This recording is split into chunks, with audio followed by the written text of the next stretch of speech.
I think with Bitterbloom Bearer, we can sneak a lot here. I mean, a lot. Let's go. We will, of course, cast it at the end of opponent's, end step. You guessed it. Because I want this to hurt. We'll probably try to cast Pox moment our opponent, how do you say it, loses Fenrir. For now, let's continue getting more stuff. Oh, yes. Why do we play this, even though we don't play goblins? I will explain in a second.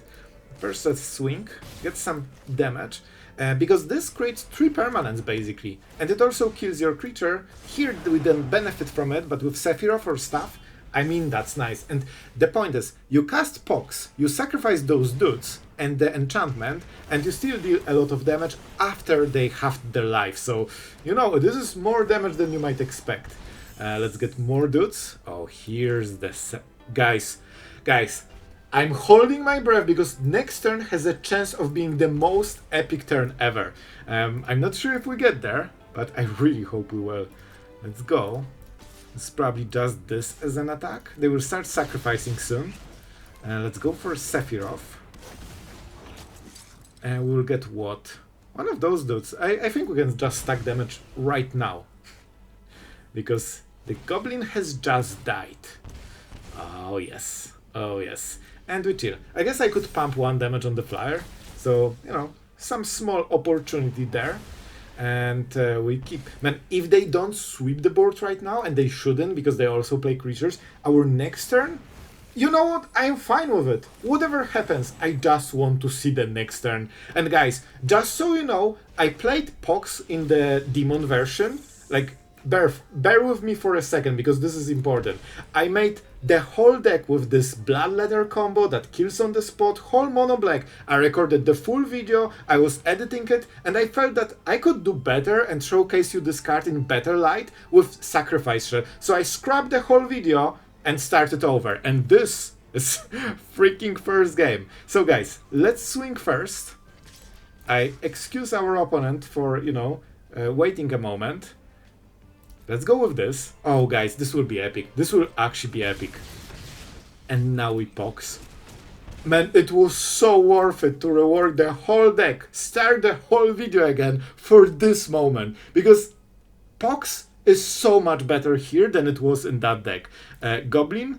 And let's go for some creatures. 6? Oh, yes, I love sacrificing 6 creatures. Oh, I wanted to go for this. It's fine. We actually want creatures, but I could switch from land to this. So, that's a win, right? I think it's a win. Yep. This is why I did it. Man, I'm so happy. Let's go. Okay, guys, so I kind of mentioned, we'll go with the bear, on the last game that I reworked the whole deck, right? But I didn't really explain very well why I did it. I made a whole video and I absolutely deranked. It felt like it's close to unwinnable with this Bloodletter combo because the Pox is just super bad there. It just does nothing. And I felt that you need tokens in order to make it work. So I just remade the whole deck with tokens. Or, sacrifice fodder, as we see here. Because I think then it's way better. I will just play this. When we set it up, it's way better. So that's why we have those bearers, which of course print creatures one after another. That's why we have Tolls of War, which not only creates new tokens, but even this entering is already 2 permanents. So we can sacrifice 1, and then the second fits, the other sacrifice that normally would be a land or one of our key creatures. Our opponent creating a ton of pressure already. I think we can chill on this one moment.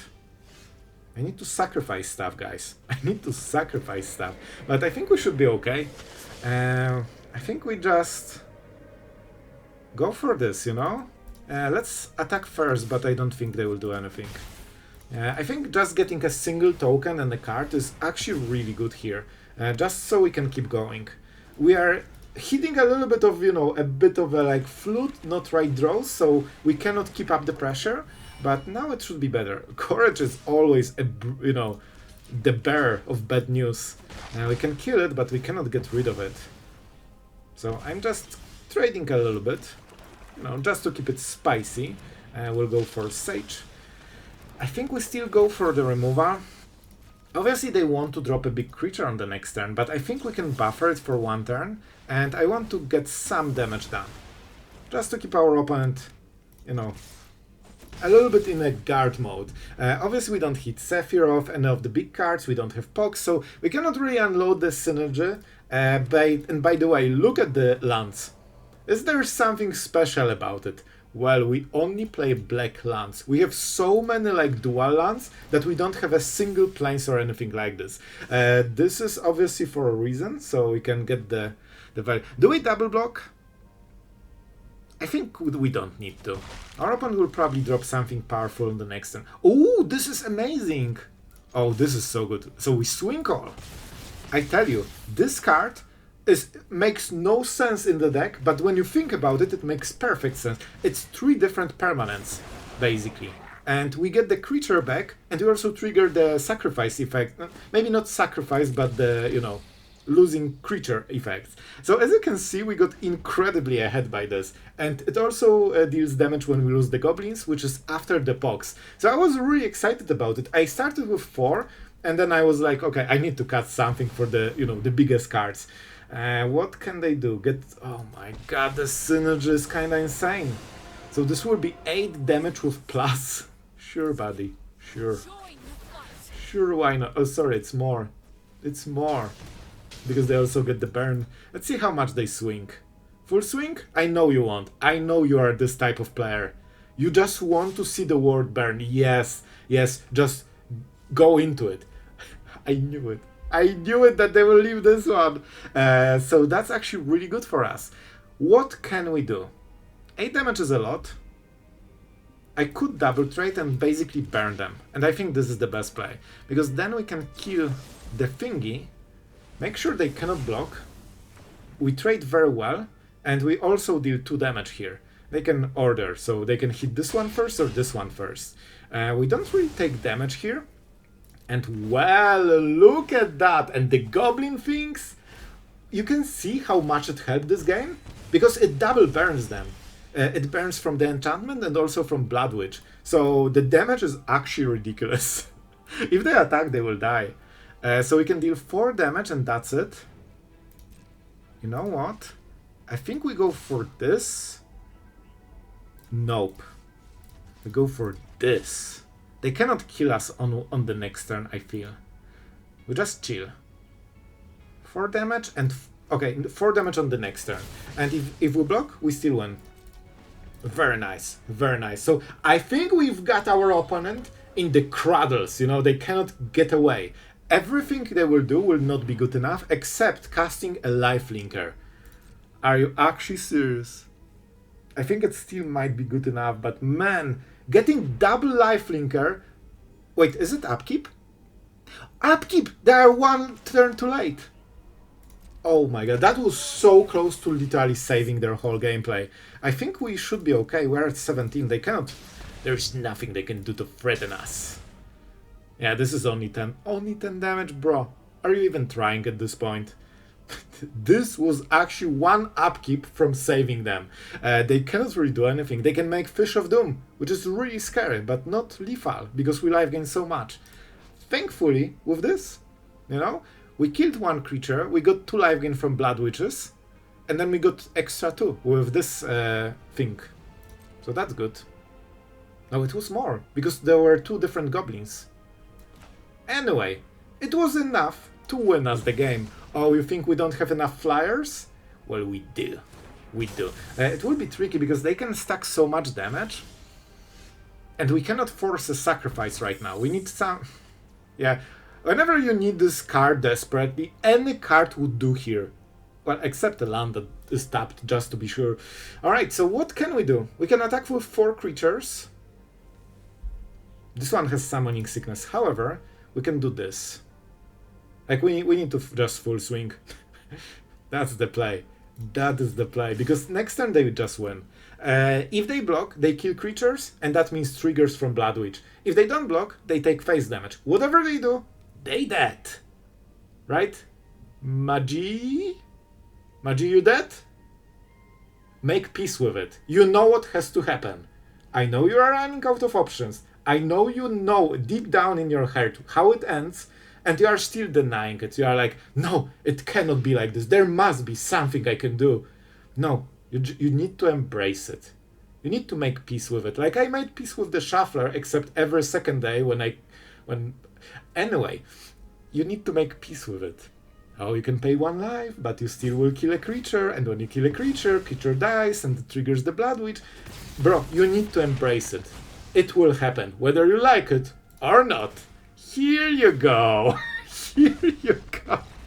Oh, I'm so happy with this deck, man. Well. Our white mana is paying off with the nesting bots. It's a little bit weird because we don't really use white spells, but I think nesting bot and giving you those 4 extra creatures that can be sacrificed and, you know, they get back is actually so important for this deck. I think we go Zealot just because it deals more damage. I should attack first, but, you know, doesn't really matter. Unless they have 1 mana removal, and they will just take the damage. Yeah, with Zealots and Bloodwitch, if we can get them to like 5 to 7, we can just burn them. Maestro. Oh, I actually don't know what it does. Opus. Whenever you cast instant sorcery, put a counter on this creature. If 5 or more mana was spent at an amount of red thing. No, I'm reading the cards, bro. Equal to this creature's power. Alright. Interesting. Okay, so we probably want to kill this. If our opponent has this in the deck, believe me, they build the whole deck around it. They absolutely need it. We need to keep pushing. We have way to probably close the game if we can, you know, keep them up for 1 more turn, like this. Like this will be 5 damage on the next turn, and then we go into Bloodwitch Sacrifice. Maybe we can get Sephiroth and get the emblem.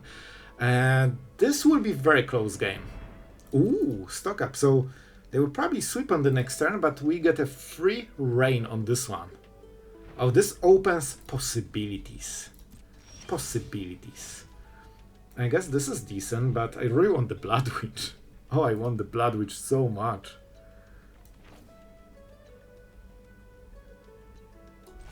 I think it's good, guys. Maybe? I'm actually not fully sure, because our opponent probably has to sweep on the next turn, right? There's no way they are doing anything else. In this case, it's better to keep the bot whenever you sacrifice a permanent, right? During your turn. Okay, I will just surveil with this. Because then we get the token without really wasting the thing. Nope, not Sephiroth. We can win without Sephiroth, but it will be easier with. They have to sweep on this turn, otherwise they are just dead. So I think we've got this game. We just have too many threats, and even if they sweep, they need another sweeper like instantly, because those 2 creatures come back pretty much. And I think they just won't have enough tempo. And we have also Zealot into Bloodwitch. Okay, this draws cards. Okay, they are freaking cooked, bro. Man, I'm so happy. I actually made this previous deck and it was so bad. And I just decided to rework everything, and now it's working. Now it's just perfect. I'm so happy that I went for this. I think Sacrifice might be one of the best. I guess we didn't draw the Pox, but that's the point. With Pox, you can do stuff. We return, huh? That's a good play. That is a good play. Very good play for our opponent. I think we just have to live with it, because the board is still kinda terrifying. If they sweep the board right now, they die. I think we still got them. They cannot really answer this.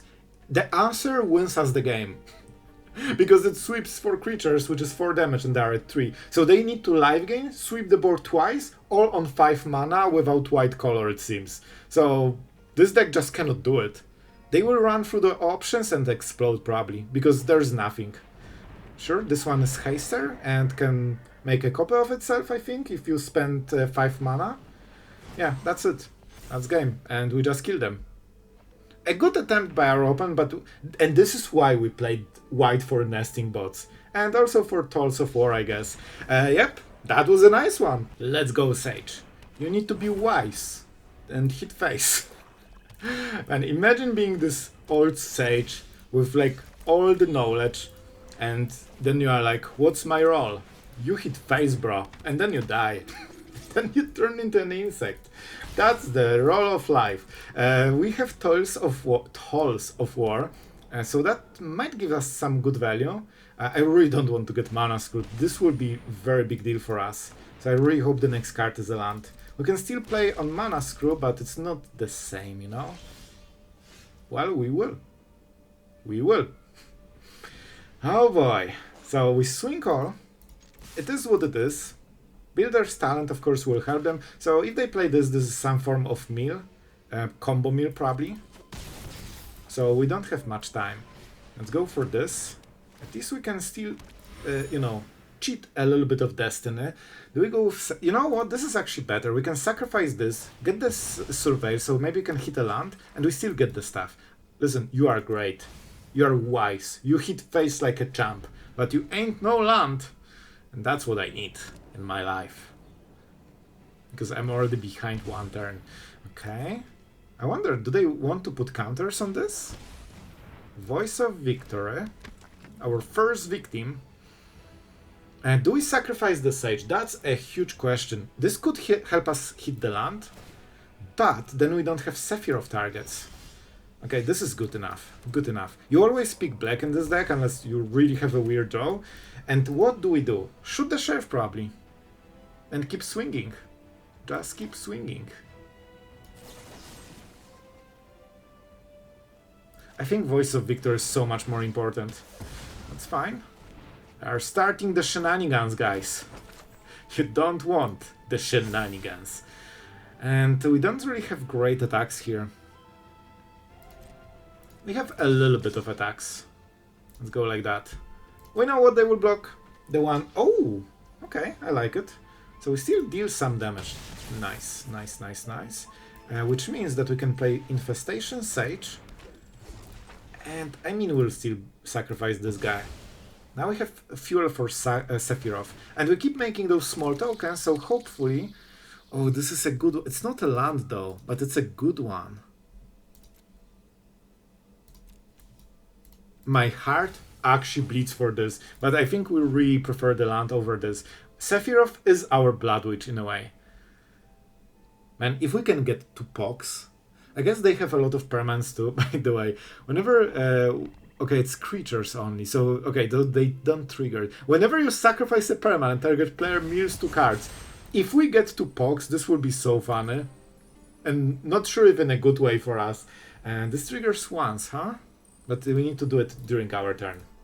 You know, the flip-flop. Let's see. Besiege the Mirror. This is definitely one of their biggest plays.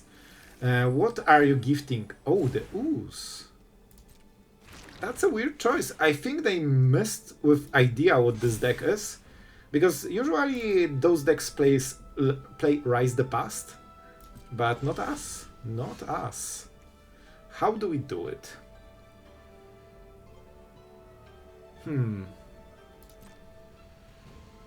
I will swing just a... Wait.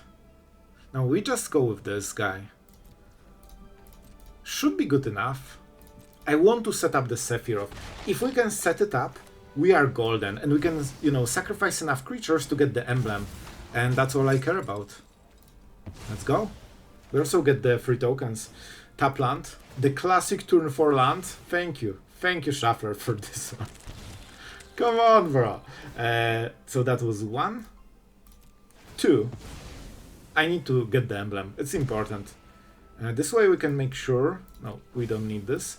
We can make sure that we can continue. You know, with the damage spree. And we'll get the new tokens from Tools of War. Land. At this point we don't need them. Surveyor is also kinda helpful. Let's get the one that doesn't have flying. Yep. Now we have the one-winged angel. No, I said no to the lands. We don't need them. And now we get our token. We're not there yet, but we're very close. So I think they think that we are going for Rise the Pass soon, and they're trying to exile all the 1 and 2 drops. But in reality, it's not really doing much. So the Ooze... This was supposed to be their best game-winning play, and instead they got few counters and... something that doesn't really matter in the matchup. So, not great for them. I think they probably had better targets in the deck. Because, you know, they play other stuff. They play some win cons. So they choose this specifically thinking it hurts us the most. But it's not the case. I think they lost. They don't have flyers. which means that Sephiroth just kills them. And this is... Oh, they are trying to kill it. Okay. I mean, we can surveil, I guess.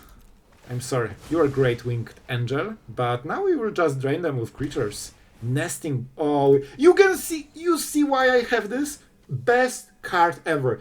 A classic Goblin Sacrifice Sephiroth deck. Honestly, this card is doing so much more than I expected. Let's go. Bot, you know what to do. I could kill this and get more damage. It's so trivial. No, I want to win with my cool goblins. Don't take it away from me. Yes, nesting bot nested some goblins. That's what we... Oh, this is so fun. And this deals twice the damage. So one from emblem and one from, you know, this enchantment basically. I guess it's not on the creature. 2 damage? I swear, the best sacrifice goblins ever. And that's the cool part. Even if you don't hit Pox, because we have 3 and we didn't hit a single one, you can still just win with a very strong sacrifice deck. And this works in both Pox version and normal version. Man, I love it. That was so cool. Well guys, let's go Sage. We have some Pox to prepare for. Oh, I'm so excited. I want to play it. I'm so sad we are not on the play, because that makes casting this so much more reliable. You know, you can win without it, but I just want to showcase you this in full glory, because that was the main part of the deck when I was designing it. Okay, so they killed one of the creatures, they will discard, so it's probably like Mako, Cycling, you know, this type of deck. And we can get... Do we need that? Yeah, I mean, every mana is black here. I think we go for the Bearer. Swing. With this deck, every damage matters, so you always want to make sure that you ping, even for 1, because that will be the last damage that you will do with Sephiroth. Oh, a monument, and is it with extra steps? It might be, but I will take it. I will take it. Ooh, freebie. It's funny because I decided to play both those lands and fast lands, but we really need a lot of black mana in this deck. So, we could go this, but it's for the next turn. We swing. That's what we do. That's what we do. And we go for this. Is it? I don't think it matters. Let's go. We deal a little bit more damage and we draw cards. Definitely dead draw. But at least we got rid of it. I guess it will be important for some turns when we want to cast Pox. Okay. Our opponent is starting to get tons of value by drawing and discarding. And honestly, so far it seems like a cool deck. Even though it's Izzet with Monument, which already gets you your eyes roll. Like when I see this and those cards, I instantly eye roll. But it actually can be kinda interesting. How do we do it? Can we Pox? I think we Pox on the next turn. Which means we need... Oh, but we need to set up the Bloodwitch twice. Can be rough. I'm not sure how we will do it. We'll see on the next turn, but it's good to have the option of Poxing. Ill-time deck. Oh, come on, bro. That was my cool turn. I was happy about it. Do you really need to ruin my happiness? I know you like it. I know you just want me to see me suffer. 4 damage makes it better, but I know it won't matter, so it's not too much better. I think that's it. Oh, with this draw, definitely. I'll still go for the tolls. At least we can, you know, kinda start something. We draw a card, we make the first creature, and we make them the next creatures a little bit better with sacrificing. Oh, thank you. I need... Listen, whenever I'm playing 20 land deck and I'm desperate to hit the next card because I have nothing to play, the one thing I really want to see in my hand is more lands. Oh yes, all I see is land. Do you think the next card is also land? Do you think it matters because we lost so much and now whatever we draw it will be too slow? I really think that's the case. To be fair, our opponent is kinda cool deck. It's basically like Izzet control with a lot of psychic. I like it. It's pretty creative in current standard, you know? It's not even using otters, which is wild. How can you play Izzet and not play 4 otters? Remember when I was thinking if we get more lands? Here you go. Here you go. The good part about having Pox and crappy draw. Well, how about it doesn't matter what we have because we can just Pox everything. We'll get the creature, which is nice. Our opponent got tons of damage, so there is a chance now we can drain them. Man, listen, there is a small chance Pox will save us, but I don't think it will be good enough. 1, 2, 3. Those are the ones I don't like. I should keep the untapped one. I don't have anything to play, but opponent might not know about it. Okay, they kept monuments. They sacrificed all the... That's weird, they should probably keep dual lands. I think they had one Verge, so they should keep Mountain and Verge. But it doesn't really matter whenever they have all of this stuff. They can just discard a card, deal 6 damage, that's probably the play. So, you know, Pox did nicely, but it was one turn too late. Remember when I said that it's good to be on the play? That was this turn. So instead of getting swept, we would Pox everything and very likely win the game. Wait, that's not lethal. But it doesn't matter, they will win on the next turn. We don't have the draw. If we got Zealot or something, maybe, but we just don't have, you know, anything to hit with. Yeah, I think that's still game. I think they sacrificed wrong land, but they got a new one that is blue, so it doesn't matter. They will just cycle something, and that's game, that's 6 damage. You know, it is what it is, but I think on the play, we had very real chance to win this, but we're not good enough to be on the play.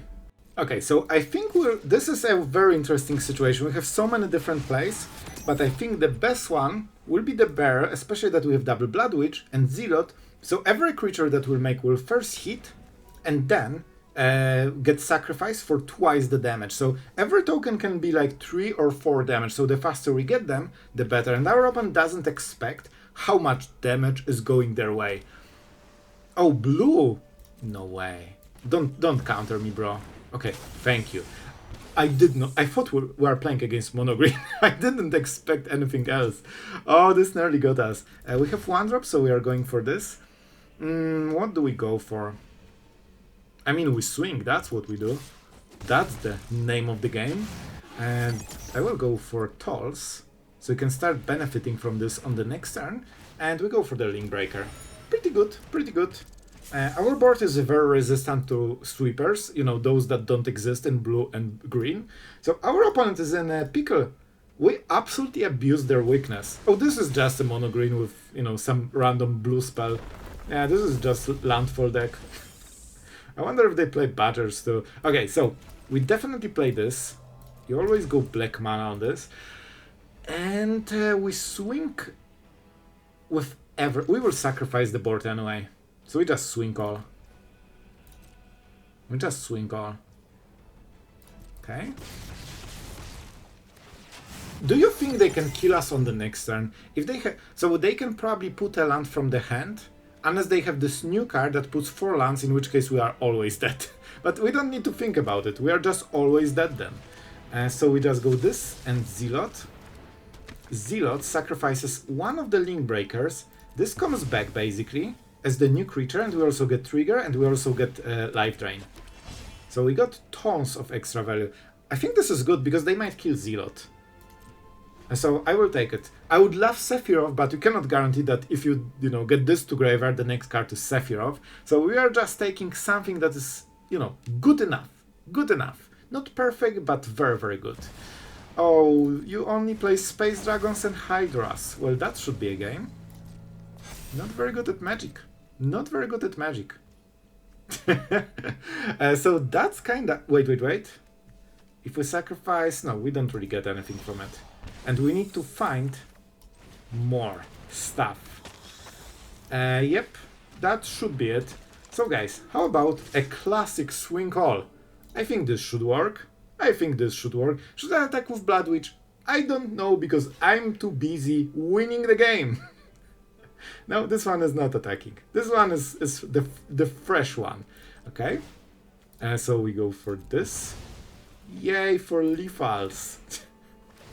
I wanted to Pox them, but I'm winning without it. It's nice that Pox is just an upside for this deck and not like something you absolutely need to hit. And do we sacrifice? I mean, we sacrifice this dude. Because it's cool. It's cool. And we win even harder.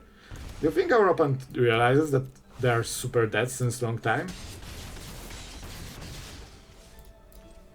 one more. This is why we made those tokens. Remember when I said that each one is like 3 or 4 damage? That's exactly what we meant. And this is a massive overkill. We could deal like 15 more damage or something, maybe even more. So guys, I will show you both of the versions of this deck. This is the one that performed. We went 5 wins, 3 losses in Mythic, so really good results. And I would really appreciate if you could like and subscribe. I spent like last 7 hours recording those videos and editing and all of this stuff. Yesterday 10 hours. I'm really trying to give you the best content I can. And I think we're doing it. Like the previous version of this Pox deck completely failed. We will talk about it in a second. I will show you the deck. And I wanted to just say that, oh, don't craft it junk full, you know, this type of stuff. And then I thought maybe I'm not giving the card justice it deserves. So I just made this deck, and you know, I'm so happy that it worked. It feels very consistent because it's both sacrifice deck, but also with a Pox upside, which is how you want to build those decks. So you are not reliant on drawing this. If you don't draw it, it's still a good deck. If you draw it, it could be completely devastating, especially if you have any emblems from Sephiroth. So with that being said, let's go to the second version and talk why it didn't work. And here we are with the Pox Plague going into this combo direction with Akrazot. You know, the classic demons, I wanted to go with Slasher, you know, the new demon, but I'll tell you, it just didn't feel right in any way, because Pox always puts you behind in this version. You can have this combo, sure. And you know how you can also have this combo? You can go for, where are you, sorcery? That is rare. We will find it very quickly. Where are you? You know the card, Rush of Dread. It kinda does the same thing as Plague, just better. It is a auto-win combo, and you can also target your opponent with both discard, sacrifice effects, or losing life. You can also pick all of them. So I feel that for this type of demon deck with Bloodletter, the Rush of Dread is just superior in any way, and you pay the same mana. It's also 5 mana, and you don't need to sacrifice everything. It hurts you like hell. You can only cast it when you are ahead, because if you are behind, you just lose all, your opponent loses all the lands, they sacrifice, you know, 7 lands or something, keep all the creatures, and you just spend your main sweeper turn for 5 mana on not killing a single creature, they swing all and they kill you. This is how it usually worked for me, and it just feels that you don't have enough ways to get value from this, so it just either is useless or puts you behind when you are ahead. So yeah, this one didn't work, absolutely don't craft it, and yeah, I hope you guys enjoyed 2 versions of the same idea, and showing you how to make the deck, I guess, that works a little bit better, actually a lot better, because the sacrifice absolutely overperformed this one. So I hope you enjoyed. Thank you guys for watching. Thank you to all amazing patrons for helping us to, you know, spend all of this time to kind of get you the coolest new decks. Really appreciate it, guys, and if you wanted to join Patreon, this is the best way and moment for it, because you are getting the new decks before everyone else, like few days before. So you know, this is probably on Patreon since 3 days, so you can check out the next decks there. And with that being said, I really hope you enjoyed this, and thank you. Tell me what you think in the comments. I really want to know, did you enjoy this type of, you know, gameplay, trying to find the right deck for the right card? And yeah, that's it for today. Thank you for watching, and see you in the next one. Wait, what? There is a secret bonus game at the end of the video? Yes, for the real ones that watched the outro. This is the one game from the previous version I really wanted you to see. We have Killing combo, and our opponent has Badger that can block. You will not guess what happened. I wanted to share this one with you, and you know, if you want to mess with outro skippers, you can tell that you enjoyed the secret game or something like this. They wouldn't have no idea what's going on. And our opponent didn't see lethal with Bloodletter Slasher. They decided to not block with the Badger. Okay, so I hope it made your day. That was probably the best part of the previous version of the deck. So I wanted to share this with you. So thank you for watching, and see you guys in the next one.